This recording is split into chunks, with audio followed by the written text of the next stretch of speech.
single dad applied as a janitor, then the billionaire CEO froze at his name. David Evans had filled out exactly 41 job applications in the 6 weeks since his construction supervisor position had been eliminated in a round of corporate downsizing.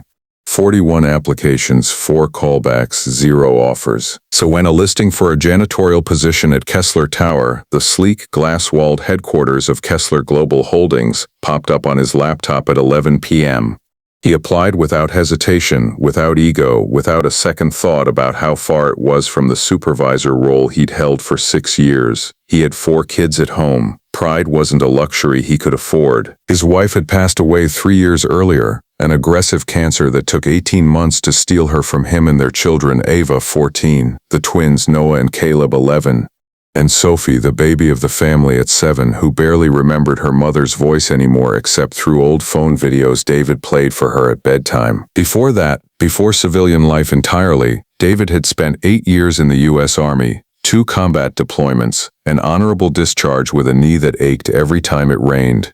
He'd built a steady life after service, a good job, a family, a modest house with a basketball hoop bolted above the garage door. Then the layoffs came, and steady stopped being a word he could use about anything. The janitorial position paid $17.50 an hour with benefits. It wasn't what he'd built his career toward, but benefits meant Sophie's asthma inhalers were covered, and $17.50 an hour meant the mortgage got paid this month instead of next. He put on the only collared shirt he still owned that didn't have paint stains on it, dropped the kids at his sister's place for the morning, and drove downtown for the interview. He had no idea, walking into that building, that the woman about to interview him already knew exactly who he was. The confidential file Elizabeth Liz Kessler had built Kessler Global Holdings from her father's failing regional logistics company into a multi-billion-dollar operation spanning warehousing, shipping, and commercial real estate across 11 states. At 39, she ran board meetings that intimidated men twice her age, and she personally reviewed every senior hire, but a janitorial position wasn't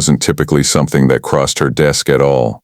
That morning, it should have gone straight to facilities management, like every other maintenance staff application before it. It didn't, because her assistant, sorting overnight applications, had flagged one specific name before it ever reached facilities: David Evans. Liz stared at the name on her tablet for a long moment before opening the file. 8 years U.S. Army. 2 deployments, a commendation for actions during a supply convoy ambush in his second tour, actions that, according to the sparse military record attached, had saved the lives of 3 fellow soldiers pinned down under fire. One of those 3 soldiers had been her brother, Thomas. Thomas Kessler had never fully recovered from that day, not physically, not entirely, and the family had spent years afterward trying through official channels and unofficial ones to track down the soldier who'd pulled him out of that convoy under fire and gotten him to a medevac unit before he bled out. Thomas remembered his rescuer only by his first name and the sound of his voice telling him to hold on. The official after-action report had listed a name that never quite led anywhere through the maze of a decade-old, partially redacted military file until this morning, when an application for a $17.50 an hour janitorial position landed on Liz Kessler's desk with a full name, service dates, and unit designation that matched almost perfectly. She picked up her phone and called facilities herself, something she had never once done in 12 years running the company.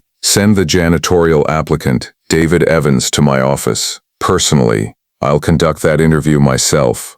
The interview David had expected, at most a 15-minute conversation with a facilities manager about shift availability and mop bucket protocols. Instead, a visibly nervous assistant led him up 31 floors to a corner office with floor-to-ceiling windows overlooking the entire skyline at golden hour, where a woman in an emerald dress sat behind a desk that probably cost more than his truck. "Mr. Evans," she said, standing to shake his hand. "Thank you for coming up. I'm Elizabeth Kessler."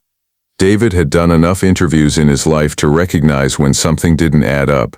CEOs did not personally interview janitorial applicants. He sat down carefully, hands folded, the same steady posture he'd carried through 8 years of military briefings and 6 years of construction site safety meetings, waiting to understand what was actually happening in this room. Liz didn't waste time on pleasantries. She held up the printed application, his name, single dad of 4, U.S. Army, 8 years, typed plainly across the top, and asked the question that had kept her up, rearranging her entire morning schedule. Your service record, second deployment.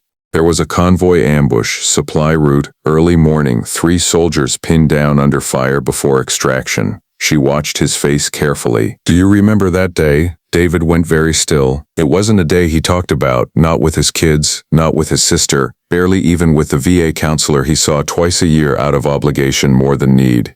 I remember a lot of days, he said carefully. That one, more than most. One of the men you got out, Liz said, her voice tightening despite her best efforts to keep it level, was my brother, Thomas Kessler. He spent 10 years trying to find the soldier who carried him 200 yards under fire to a medevac chopper with a bullet still in his leg. He remembers a voice. He remembers being told to hold on. He never got a full name. The report was a mess. Half the details redacted for operational security, and every lead we chased afterward went nowhere. She set the paper down. I think I might finally be looking at him. David sat in silence for a moment that stretched long enough to feel like its own separate room. Then, quietly, Tommy Kessler, kid from Ohio, kept a photo of his mom's dog in his helmet liner. He looked up, and something in his controlled composure finally cracked. He made it? He's okay? Liz's eyes filled before she could stop them. He's okay. He's alive. He has 2 kids of his own now. He owns a hardware store outside Columbus. He thinks about that morning almost every single day, and he has spent 10 years wondering if the man who saved his life ever made it home okay too. What David never told anyone, David hadn't come looking for recognition. He hadn't come looking for anything except a paycheck that would cover Sophie's inhalers and keep the lights on through winter. He told Liz, haltingly, what he'd never told even his own late wife in full detail, that he didn't remember that morning as heroism, he remembered it as the worst 10 minutes of his life, remembered being certain he was about to die alongside 3 men whose names he'd known for less than 4 months, remembered making a decision in half a second that he'd spent years afterward unable to fully explain even to himself, beyond the simple fact that he wasn't going to leave anyone behind if he could help it. I never found out what happened to any of them after that deployment ended, David admitted. Things got chaotic. I rotated out, came home, tried to build a regular life. I always wondered. I just didn't know how to find out without opening up a part of it I wasn't sure I was ready to open. Liz picked up her phone without another word and made a call. 3 rings. Then a voice on speaker, warm and immediately familiar in the particular way only shared trauma makes strangers instantly recognizable to each other. Liz, everything okay? Tommy, she said, her voice unsteady now in a way David suspected she rarely allowed in that office. I need you to say your name to someone. There was a pause, then uncertain. Hi, this is Thomas Kessler. David's hands, folded steady through an entire military career and years of grief and 6 weeks of unemployment, finally shook. Tommy.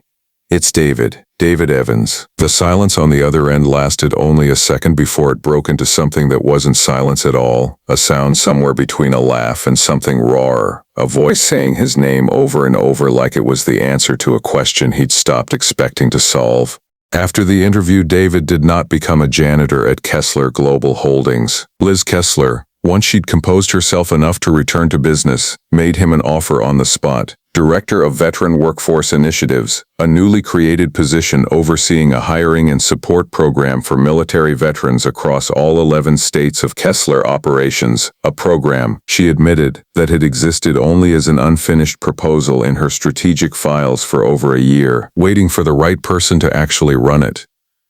I wasn't looking for a favor, David told her, still processing the entire morning. I applied for a mop and bucket job. I'm not looking for charity because of what happened a decade ago. This isn't charity, Liz said firmly.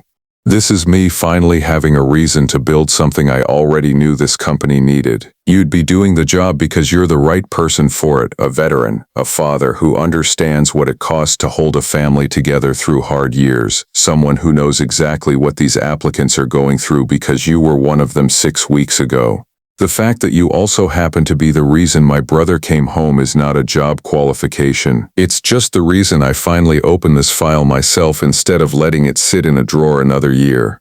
David took the job. 3 months later, Thomas Kessler flew out to meet him in person for the first time in a decade, and the two men, one a hardware store owner in Ohio, one a newly minted director in a glass tower, sat on David's back porch for 6 hours while his 4 kids ran around the yard, Sophie eventually falling asleep against Thomas's shoulder while the adults kept talking long after the sun went down. What changed? The veteran workforce program David now runs has, in its first year, placed over 300 former service members into stable jobs across Kessler's operations, with a mentorship structure built specifically around what David wished someone had offered him during those 6 brutal weeks of rejected applications. Not just a job listing, but someone who understood exactly what it meant to walk into an interview with your pride folded up small enough to fit in your back pocket, doing whatever it took for the people depending on you. Ava Bohr, now 15, has started telling people her dad basically saved a guy's life and then got hired by a billionaire because of it, which David finds both accurate and mortifying in roughly equal measure. Sophie still falls asleep to old videos of her mother's voice most nights, but there's a new one in the rotation now too. A video from Thomas's visit, of David laughing on the back porch in a way his kids hadn't heard in the 3 hard years since they'd lost their mom. David never applied for recognition. He never applied for a corner office or a title with his name on a door. He applied for $17.50 an hour job because his kids needed groceries and he'd run out of other options. Sometimes, it turns out, the smallest, most ordinary decision, filling out one more application at 11 p.m. after 40 had already gone nowhere, is the one that finally closes a decade-old circle nobody thought would ever close at all.